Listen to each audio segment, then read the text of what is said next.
Naging malamlam din ang matingkad na buhay sa Las Vegas dahil sa biglaang pagpanaw ng King of Pop. Pero higit na apektado ngayon ang ilang Pinoy entertainers na minsang nakasalamuhan ni MJ at ng kanyang pamilya. Nagpapatrol, North America correspondent Bev Llorente. Sa pagpanaw ng King of Pop na si Michael Jackson, nagdadalamhati ang mga Pinoy entertainers na naging malapit sa pamilya ni Jackson.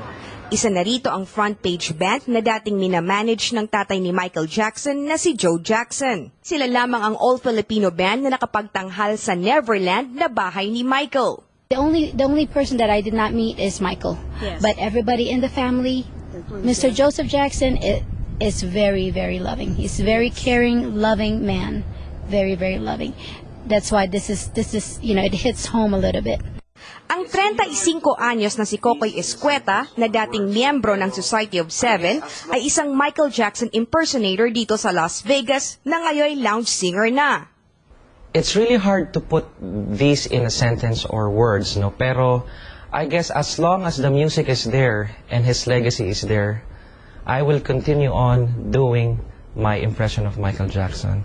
3 dekada nang nangongolekta ng memorabilia ni Michael si Escueta. Pinakaiingatan niya ang mga ito dahil ito na lang para sa kanya ang naiwang alaala ng kanyang idolo. Maging ang headliner na si Lani Misalucha at kababata ni Michael Jackson na si Earl Turner ay hindi makapaniwala dahil noong Lunes ay nakita pa nila ang ama ni Michael na nanood ng show nila.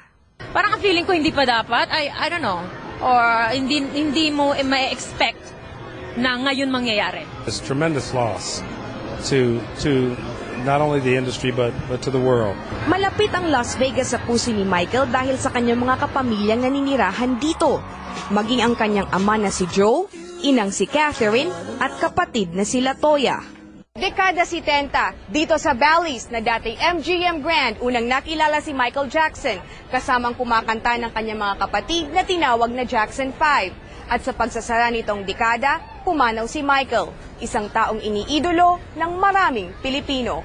Bev Llorente, Patrol ng Pilipino, Las Vegas, Nevada.